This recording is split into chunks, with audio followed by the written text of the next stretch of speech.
Let us see the question. The upper half of the inclined plane, यहां तक का जो पार्ट है वो स्मूथ है और यहां पर रफ है। यहां से एक ब्लॉक को हम छोड़ते हैं तो आधे डिस्टेंस पर वो किसी ना किसी स्पीड में आ जाता है और वापस आके यहां पर स्टॉप हो जाता है। तो क्वेश्चन है, the upper half of the incline plane of inclination theta is perfectly smooth while the lower half is rough. Lower half क्या है? रफ है। A block starting from rest at the top of the plane will again come to rest at the bottom. तो यहां से इसे छोड़ेंगे तो ये धीरे धीरे नीचे की तरफ आएगा और कुछ स्पीड पकड़ लेगा और फिर यहां पर फ्रिक्शन लगने की वजह से अगेंस्ट में फोर्स लगेगा तो ये रिटार्ड होगा। क्या होगा? रिटार्ड होते होते यहां अपनी फाइनल स्पीड को जीरो कर लेगा। ठीक है। come to rest at the bottom if the coefficient of friction between the block and the lower half of the plane is given by। तो म्यू की वैल्यू पूछ रहा है। तो सबसे पहले हम यहां पर देखते हैं, तो स्मूथ पार्ट है, एक्सीलरेशन जी साइन थीटा है। तो इस जगह पर आते आते इसकी वेलोसिटी v कितनी हो जाएगी? तो देखिए, बाय द न्यूटन इक्वेशन अगर हम देखें, फाइनल वेलोसिटी इनिशियल जीरो है, एक्सीलरेशन है जी साइन थीटा और डिस्प्लेसमेंट है s। तो v की वैल्यू आपके सामने आ गई 2g sign theta into S. ठीक है। अब इसने क्या बोला है कि यहां से जब ये चलेगा नीचे तक तो इसकी वेलोसिटी रिटार्ड होते हुए कम हो जाएगी और रिटार्डेशन तब होता है जब net force against to the velocity हो। तो अब यहां पर देखते हैं कितने फोर्सेस काम कर रहे हैं।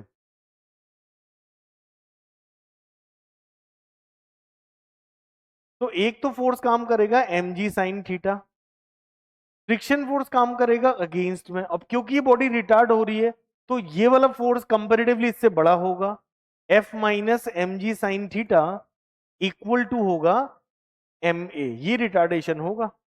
F की वैल्यू हम रख सकते हैं mu m g cos theta minus m g sine theta equal to m a. एम कॉमन लेके हम काट सकते हैं तो mu g sine cos theta minus g sine theta, ये आपका रिटार्डेशन होगा। और अब न्यूटन की थर्ड इक्वेशन लगाएंगे और फिर से ये ऐसी दूरी चलने वाला है। तो देखिए, v square u square plus two a s, final speed zero हो रही है, इनिशियल है वी स्क्वायर जो हम निकाल चुके हैं, और रिटार्डेशन कितना है आपके पास? Mu g cos theta minus g sine theta into s. V square equal to हो जाएगा two mu g cos theta minus g sine theta into s. अब देखिए, हम बी स्क्वायर की value two g sine theta into s रख लेंगे।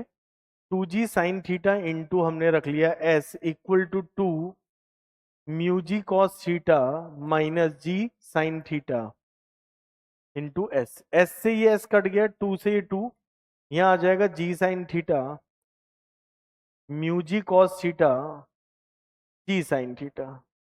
ये इधर आके प्लस हो जाएगा, two g sine theta equal to mu g cos theta. G से जी कैंसिल आउट हो गया तो यहाँ टेन थीटा इंटू टू, ये आ जाएगा आपका म्यू का value, mu is equal to two tan theta. तो सही आंसर इसका होगा mu is equal to two tan theta.